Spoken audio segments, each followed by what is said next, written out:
ننشر الرحمة لشهدائنا الأبرار أكرم في الدنيا وأنبل بني البشر، والشفاء العاجل لجرحانا من مدنيين وعسكريين، والتحية كل التحية والمحبة والاحترام بهذا الشعب العظيم، شعب الجولان، الشعب الصامد المتمسك بهذه الهوية الوطنية العربية السورية، الرافض للهوية الصهيونية.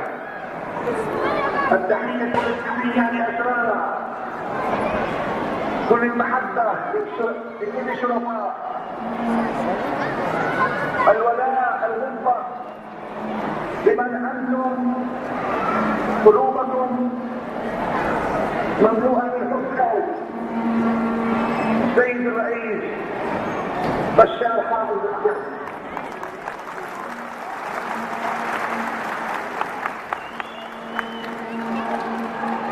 أيها الأهل، أنتم تمثلون السنديانة المتجذرة في أعماق الأرض والشامخة في جبل الشيخ، علوا وشموخا وتحديا. أنتم تمثلون الضمير العربي الصحيح، تمثلون هذا الوطن الصامد أمام كل التحديات. والآن والأمس نواجه وأنتم هذا العدوان الإرهابي، هذا الإرهاب النازي، هذا الإرهاب الإجرامي، هذا الإرهاب التكفيري الوهابي، هذا الإرهاب الذي جاء بأبشع أشكال الإجرام، نازية جديدة مدعومة من الغرب والصهاينة. أيها الأهل، ليس هناك من يمرقنا ولا يبعدون قلوبنا عن بعضنا. نحن قلب واحد، يد واحدة. نحن وأنتم لا يمكن أن نقول إلا نحن أنا. نعم الأهل، نعم الأصل، نعم الجوهر، نعم أبي ذر الغفاري، سلمان الفارسي، المقداد، نعم سلطان باشا الأطرش، إبراهيم هنالو، شيخ صالح العلي، محمد الريوي، حافظ الأسد، السيد الرئيس بشار حافظ الأسد. نحن وإياكم نتنفس هذا الوطن الغالي العزيز، كل النعمة، كل المحبة، كل الخير لكم أيها الأهل. الجولان سيعود بفضل هذا الشعب، بفضل صمودكم، بفضل هويتكم الوطنية، بفضل صمودكم المتجذر، بفضل هذا الجيش العربي السوري، هذا الجيش القاتل، جيش الحق،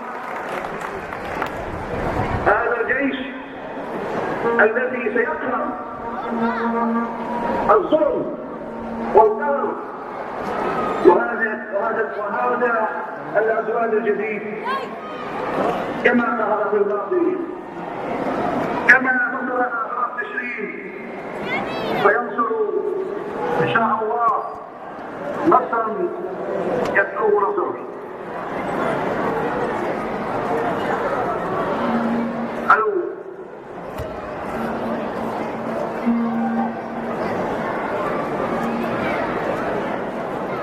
السلام عليكم ورحمة الله وبركاته. ما أجمل النصر وما أبقى الانتصار، انتصار الحق على الباطل وعلى الظلم والعدوان. يا وليد ما أجمل النصر حينما تحل علينا ساعاته وبهجاته.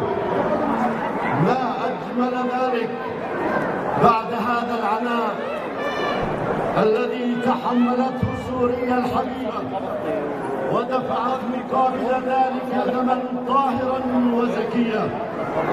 هذه اللحظات التي كنا ننتظرها ساعة بساعة ويوما بعد يوم، لقد كنا على يقين أن هذه الساعات آتية لا ريب فيها.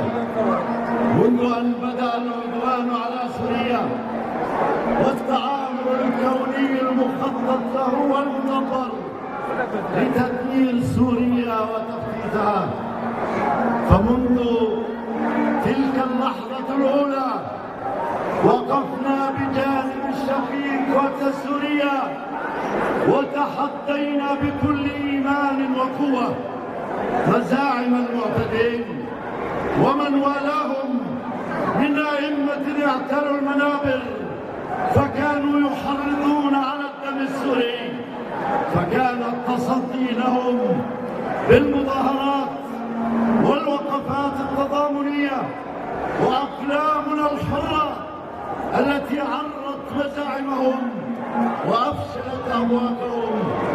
وكنا نقول لهم ستفشلون وستهزمون وأن سوريا ستنتصر بإذن الله. وجاء النصر، وها هي اللحظة التي فاجأت العالم كله وضحضت أقوال المنافقين أن سوريا ستسقط في أيام وأسابيع، فخاب رجاؤهم واندثرت أحلامهم. وها نحن اليوم نشهد مع التاريخ أن الشعب السوري وجيشه وقائده البطل سطروا التاريخ من جديد وعلموا شعوب الأرض كلها كيف يكون الرجال وكيف تكون البطولة فداء للوطن والعزة. من هنا من أرض الجولان الصامد أبعث باسمي وباسم كل الأحرار في عرب الداخل الفلسطيني بأسمى التبريكات والتهاني والاعتزاز للقائد السوري العظيم بشار الأسد والشعب السوري الوطن جيشا وشعبا، ونوجه لهم هذه الرسالة: إخوتنا في سوريا، إن النصر الاستراتيجي على العدوان الكوني فازت به سوريا وهو الآن من ورائنا، وأن حالة الإعمار ستبدأ قريبا إن شاء الله.